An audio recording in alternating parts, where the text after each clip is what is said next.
Olá, este é o Giro de Notícias da Agência Rádio Web. Eu sou Felipe Osborio e a partir de agora você fica muito bem informado em menos tempo. Desmatamento em florestas protegidas da Amazônia aumenta 40% em um ano. A devastação foi mais intensa em unidades de conservação do bioma do que na Amazônia Legal como um todo, indicam dados do INPE analisados pelo WWF.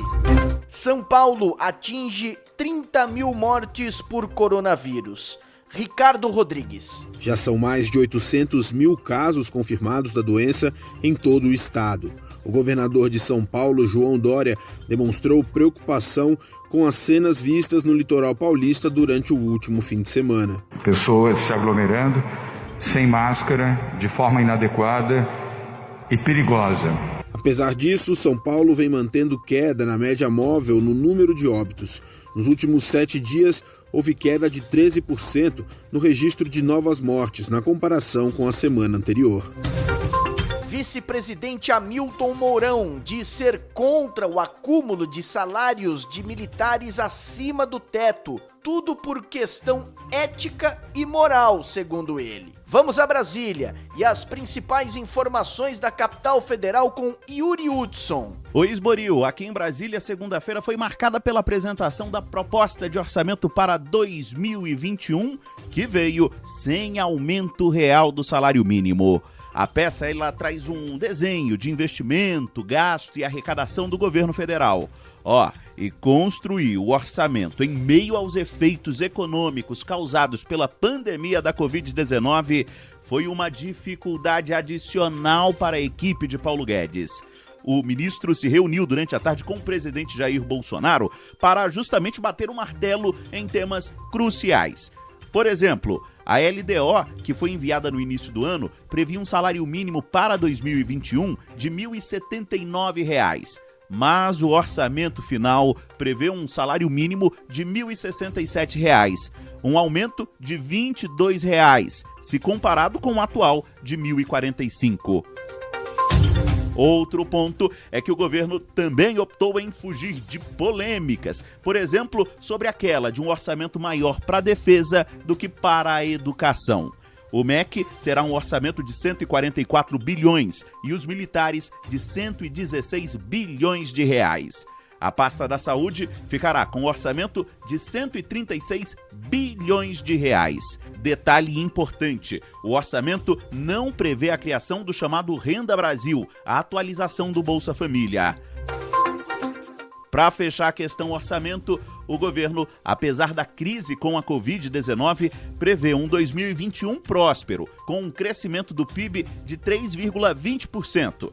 Mesmo assim, o próximo ano será no vermelho, ou seja, a União vai gastar mais do que recebe para manter as finanças e ficar com um déficit de 237 bilhões de reais, Esboril.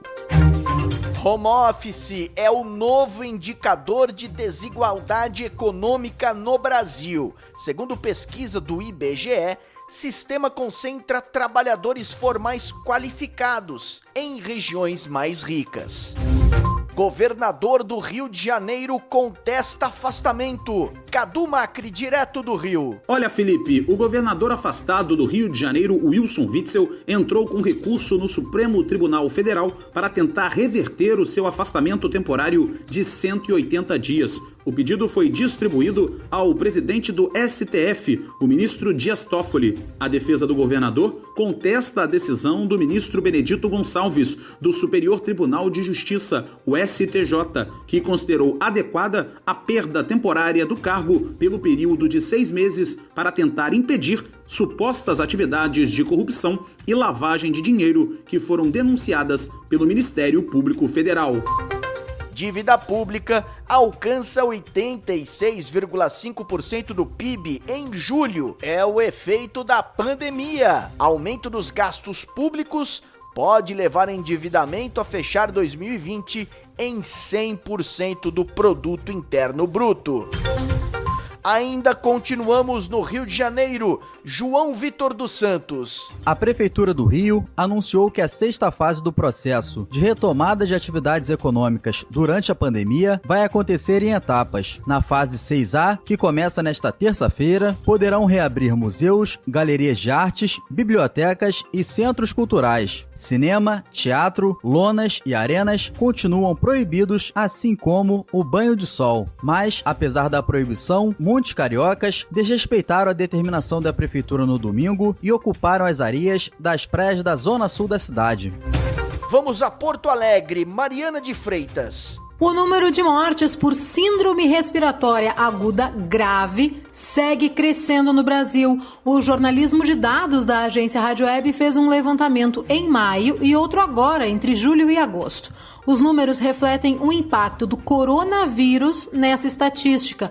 Daniel Fagundes é quem traz os detalhes. Em maio, a agência Rádio Web fez um levantamento que mostrou um aumento de 1.109% no número de mortes por síndrome respiratória aguda grave. Agora, esse crescimento está em mais de 3.000%. Para o infectologista Carlos Starling, isso reforça que a batalha contra a Covid-19 está longe de acabar. Cerca de 75% desses casos provavelmente estão associados à Covid-19. Portanto, não é hora das pessoas simplesmente acharem que o problema está desaparecendo. E a recomendação, Felipe, segue sendo a mesma. Use máscara e, se puder, fique em casa. Ex-médico Roger Abdelmaci volta para a cadeia depois de 4 meses em prisão domiciliar. Ele está condenado a 173 anos de prisão pelo estupro de pacientes. Novo terremoto atinge Recôncavo Baiano. Aline Costa, direto de Salvador. Oi, Felipe. Na Bahia, os tremores de terra voltaram a assustar moradores no interior do estado na madrugada desta segunda-feira. O novo terremoto atingiu 3,5 de magnitude na escala Richter e foi registrado em algumas cidades do Recôncavo Baiano. Os tremores foram sentidos principalmente nas cidades de Amargosa, Brejões e Elísio Medrado. Em Amargosa, a prefeitura identificou rachaduras em pelo menos 6 casas e na igreja da cidade. Os impactos dos terremotos, Felipe, foram sentidos principalmente na zona rural do município. Ponto final nesta edição do Giro de Notícias. Amanhã eu volto com mais informação em menos tempo. Até lá!